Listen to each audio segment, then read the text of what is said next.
Hey everyone, welcome back to the channel. Today we're diving into Boruto 2 Blue Vortex Chapter 15, which has just dropped some massive spoilers. This chapter is packed with twists, including an unexpected alliance between Boruto and Kawaki. We'll break down all the latest developments, so stick around to catch every detail. Before we dive in, don't forget to subscribe for more amazing content and updates on your favorite animes. The chapter kicks off with a tense situation in the hidden sand village. We get a flashback to when Shinki, Gaara, and the others were fighting Matsuri. As the situation worsened, Gaara tells Shinki and the others to run away, insisting that he would handle the enemy alone. Matsuri, however, reveals that she has no interest in them, stating that her sole purpose for being there was to pursue the trail left by Boruto. Despite being severely injured, Gaara refuses to back down. Even Matsuri warns him that he will die if he doesn't get treated soon, but Gaara remains resolute.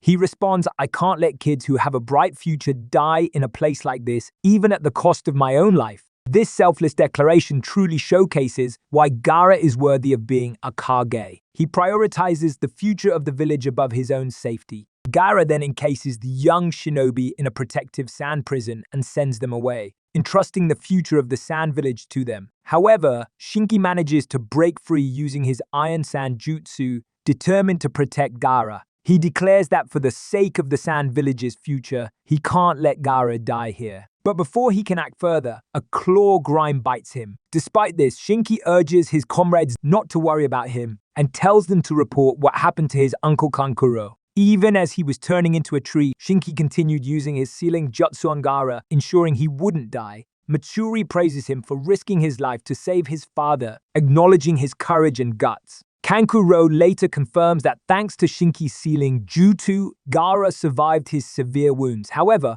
he also reveals that the only person capable of breaking that seal is Shinki himself. So, if they hope to save Gaara, they must first rescue Shinki. Kankuro then tells Shikamaru not to inform Tamari about this yet, so she doesn't worry unnecessarily. Shikamaru then instructs Sarada and Sumire to inform him right away if they hear anything from Boruto. Meanwhile, a toad is seen spying on their conversation, likely hinting at Kashin Koji's involvement. Fast forward to the present again, and Ryu is now using Shinki's iron sand technique to confront Code, who's spying on the Shinju. Ryu tries to take Code down, but Jura tells him to hold back, reminding him that Code is responsible for the Shinju's existence. Despite this, Code demands that he be given the chakra fruit so he can inherit Ishiki, Otsutsuki's will, and to become a new Otsutsuki. Jura teases Code about his ambitions, which leads to a heated fight. Code activates his white karma, but Jura counters with an incredible Rasengan laser technique,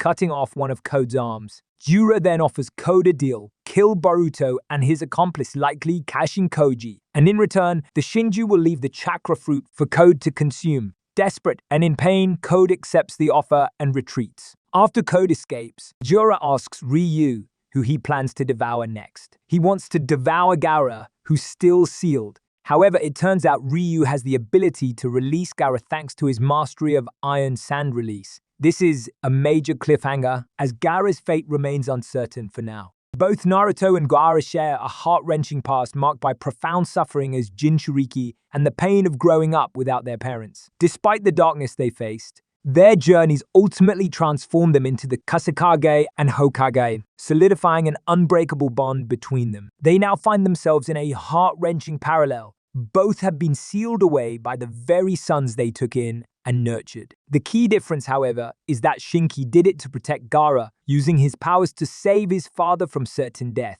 while Kawaki sealed Naruto to keep him out of the way, driven by his obsession with killing Boruto. As if tearing apart a happy family wasn't enough, Kawaki went even further by using Ida's omnipotence to take everything from Boruto, his identity, his loved ones, and turn him into a traitor in the eyes of those he cared about most. This heartbreaking twist deepens Naruto and Gaara's connection, as their shared understanding of each other's struggles amplifies the weight of their current fates, reminding us of the sacrifices they made for those they love. Now we get to one of the biggest moments in the chapter: Boruto and Kawaki on the Hokage rocks. Standing on top of Naruto's face, Kawaki approaches Boruto, and instead of the tension we've seen between them lately, they have a serious conversation. Kawaki questions why Boruto hasn't been trying to clear his name, but Boruto reveals that it's pointless because of Ida's omnipotence ability, which prevents anyone from seeing the truth. The conversation then shifts to Boruto's karma. Boruto reveals that Momoshiki has been dormant for 3 years, but the possibility of him taking over still looms large. This revelation frustrates Kawaki, but Boruto redirects the conversation, proposing that they should work together to kill the Shinju. Boruto then adds that while releasing Naruto from the ceiling and getting trained by him would be the best path for Kawaki, it would take too much time, and they need to act quickly to stop the current threat. Boruto then drops a bombshell. Amado has restricted Kawaki's powers to ensure his karma won't kill him. Boruto further explains that, in addition to limiting Kawaki's attacking threshold, his defenses and restoration abilities have been adjusted to surpass their previous limits, giving him an enhanced level of protection and recovery. This catches Amado off guard, and he starts to question whether Kashin Koji is still alive, remembering the toad Kawaki destroyed. The chapter wraps up with Boruto and Kawaki declaring a temporary truce. Despite their differences, they'll join forces to take down the Shinju, setting the stage for an epic showdown in the future. And there you have it. Boruto 2 Blue Vortex Chapter 15 leaves us with a lot to process. Boruto and Kawaki are teaming up, Code is on a mission to kill Boruto, and Ryu is looking to devour Gaara. Things are heating up, and the upcoming events promise to be captivating. If you're excited about the upcoming battle and want more updates on Boruto 2 Blue Vortex and other animes, make sure to hit that subscribe button and turn on notifications. Let us know in the comments what you think of this unexpected alliance between Boruto and Kawaki. Do you think they'll succeed in taking down the Shinju, or will Jura prove too strong? Thanks for tuning in. See you in the next video.